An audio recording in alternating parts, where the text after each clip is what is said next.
you have to reduce the moisture of that so that from 70% down to 16%, so that 90% or 80% of the honey is nectar. If the bees don't remove that water from the nectar, if it has more than 16% water in it, the honey will start to ferment. It'll start to spoil.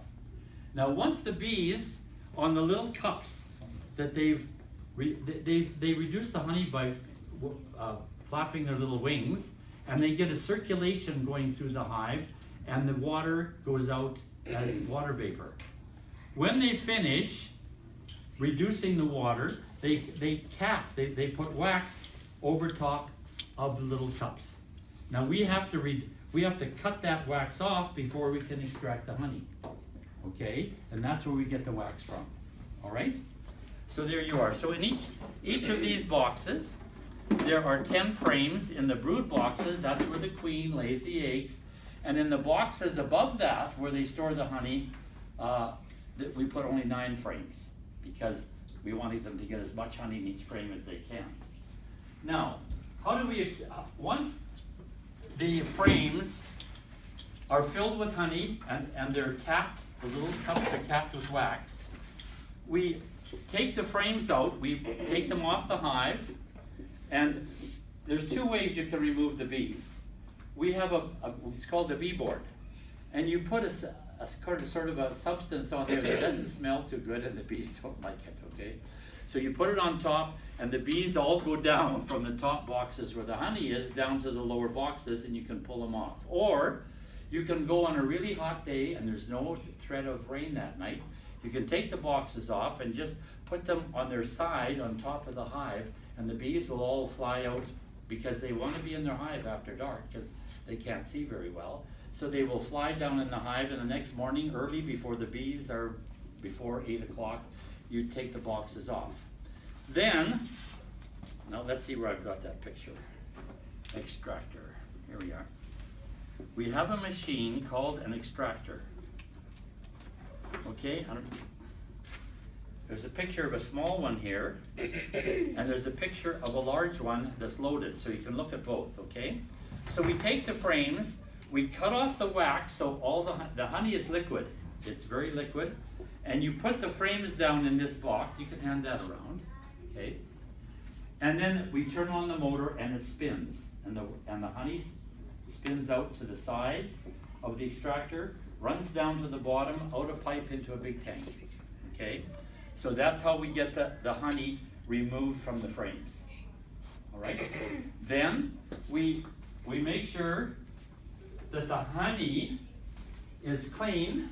If there's any wax or bee parts in the honey, it floats to the top, so we heat the tank. And when the honey is clean, then we run the honey off into those containers that I showed you, okay? Now, how do you work with the bees and not get stung? Well, we have, once that book gets back, I'll show you the kind of, we wear a suit, a bee suit, with gloves and a hood that has a screen, so the bees can't get at us, okay?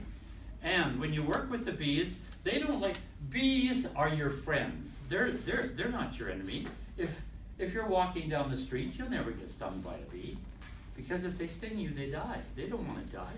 The only time that they get perturbed is when someone comes along and disturbs their hive. They will come out. There are guard bees, and they will come out, and they'll give you a warning first. They'll start buzzing around you, and if you don't get away from the hive, then they'll start stinging you. Okay. So when we work, yes. What if you run? Will they still chase you? Well, if you run, they won't sting you. Yeah, they'll maybe chase you for a little while, but I have gone to, when the honey flow is on and there's bees pouring out and into the hive, I've stood right in front of the hive, and the bees that are coming in from the field with the nectar and the pollen, they all stop and they're all hovering around, and they wait till I move away before they go in, because I'm not threatening them, okay? I'm not a threat to them at that point. But when you open the hive, when you take the lid off the hive, immediately the guard bees are on alert, because the bees have enemies. One of the enemies is bears. they love, if they find a beehive, they will smash into the beehive to get the honey, and what they really like are the brood, the baby bees that are being hatched down in the bottom. They'll just destroy a hive. And of course the bees are going to come out in full force and sting them, but where can they sting a bear? On his nose and on the palm of his hand. So he will have some stings after he gets his honey and his brood, his tummy filled with that. But he only has them on his, okay. So what happens is we have what we call, this is a smoker. And we put some paper in here and we light it on fire. And then we put some cloth in, and the flames will go out, but the cloth will continue to burn like a briquette. You know, if you ever seen briquettes in a fireplace, it burns and it produces a lot of smoke. So you take the hive off and you go swish, swish, swish, swish, swish, swish. And as soon as you take the top off, the sound, there's a low hum in the hive. As soon as you take that top off, the bees go, it means be on guard. Hey, maybe there's a fire. And but you put the smoke there, and they say, okay, it's time to get out of here. Because bees originally, where did they live before we had hives like this? Where did they live? Anyone know? In trees. And if it was a forest fire, and the smoke was coming, and the bees smelt it, and they realized there was lots of smoke, their instinct naturally is they're going to have to leave. They know they're going to have to leave and go someplace else. And they'll need lots of food for the trip. So they immediately go down the honey and they fill themselves up with honey as full as they can. And then they swarm out, and as a swarm, they go away. That's their natural instinct. So when they smell that smoke a little bit, they right away, they go and they're busy eating honey. And then you can go in and you can lift the frames out, you can check and see if the queen is laying. You can see how much honey is in there and how much of it is ready to be extracted. And you can work with them, but you have to be very careful, okay?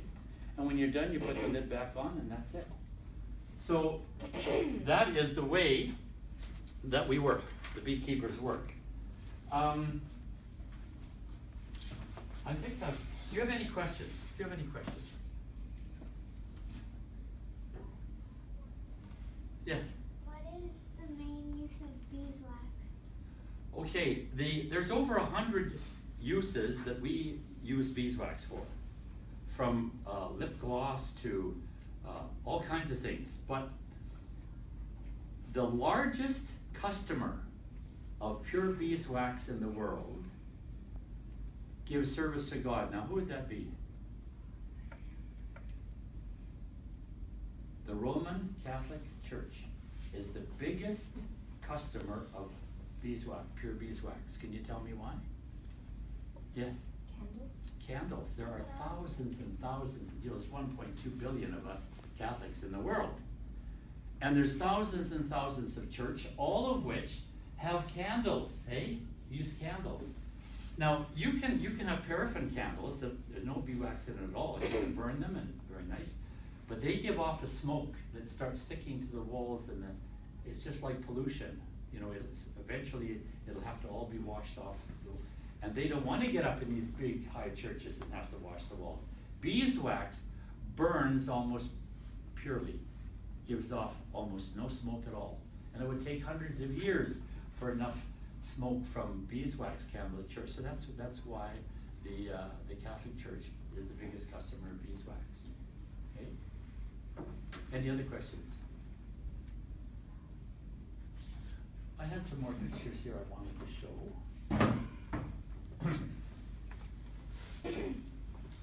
Maybe you could talk about swarms.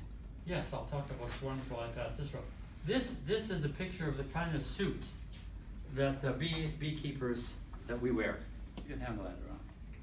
You'll notice that beekeeper does not have any work with gloves, because we've always been told that if you have gloves on, if there's any disease in the hives, okay, you can spread it if you're wearing gloves, but you can't spread it if you got your bare hands.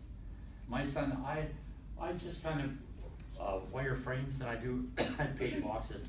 My son now has taken over the whole operation, and he works without any gloves, and he very rarely gets stings. In fact, sometimes if it's a really hot day, you know how hot those suits can get, oh boy. sometimes he just puts a screen, a hat on with a screen to keep the bees from his face, and he just goes, he'll be just like this, he'll go and he'll work in the hives. So there, you can get away with that if you know what you're doing and you're very gentle. What did you say about swarms? How do colonies of bees multiply? Well, if you have a hive and you don't examine it and make sure there's lots of space, you're putting on more and more boxes with frames on it. If they get crowded, the natural instinct of the bees is to form another queen, okay, and when she hatches out, half the hive takes off without her, and they go and they find another place. They form a swarm in a tree. The queen goes on a branch of a tree, and all the bees that are going to go with her form around her in a big ball, and they wait till the scouts go out, and they look for a tree or a place where they can start a new colony. Once they find a place, they come back, okay, and they tell the swarm, and the swarm goes to this new place, and you've got a new, that's how they multiply. And there was something I just came to mind. Swarms will never sting. Yeah, they won't sting you while they're swarming. They'll come out of the hive and like a swirl coming out of the hive, and the queen will go and, oh yes. No, I forgot it again. Anyway, you may have seen pictures of people with a bunch of bees on their face like a beard, or they're covered. These people are handling swarms. If they put the queen here, then all the bees will hang there and they won't sting him. Yeah. And there are a lot of pictures like that, even on YouTube. If you ever look, people like to do silly things, and they put bees all over themselves, and everybody says, oh, they'll be stung, but the swarming bees will not sting. Now, honey, when it comes out of the hive, is liquid. It's just like this. It shows how it pours out, just like that. Yes. Yes, in. What kind of plants attract bees? Pardon? What kind of plants attract bees? Almost every flower. In Saskatchewan, the main flower are those canola crops. Wherever you see that golden field of canola flowers, you can be sure that a beekeeper somewhere nearby has a bunch of hives so the bees can collect it. That's the main crop in Saskatchewan is canola. If you couldn't grow a crop, but you could only grow one plant in a garden, and you wanted to attract bees, what plant would you suggest? I really don't have any information about that, because I'll tell you what my son did when we All started. colorful flowers will attract them. Any colorful flower, but in the city, okay, the first year we went back into beekeeping, 4 years ago, he put a hive in his backyard and one in our daughter's backyard and one in a friend's backyard, because he wanted to see how much honey he could collect from all the flowers in the city. Do you know how much honey he got? None. Zero. Because people in the city spray their lawns to kill the dandelions, and if the bees go on those dandelions, they die. And they spray other flowers, and so the insecticides that are used in the city do not make, at least in Saskatoon, are not friendly to bees. So we didn't try that again. Okay. Our bees have been threatened. I don't know if you've heard about the empty hive syndrome. A beekeeper would go and check his hive, and there's 50,000 bees in there, and they're all working. And all of a sudden the canola comes into flower, and then they're really collecting honey, and he comes back 2 weeks later, opens the hive, and there's not one bee in it. They're gone. And this was happening all over North America. And this was a very dangerous thing in terms of raising honey. It was a threat to the production of honey by bees. Well, they found out that there was a spray. When the canola comes into bloom, there's a spray the farmers are using to kill all the weeds. Now, that spray did not in itself, you know what a bee can do? A bee can fly out of that hive and fly a mile away and see a field of flowers and go down and get some nectar and pollen, fly back to the hive, go in, and call the other bees come around, and he gives a little taste of that nectar that he collected. And he does a little dance, a little bee dance. Now, this is how wonderful creation of God, how these little bees can do a little dance, and those bees that are around him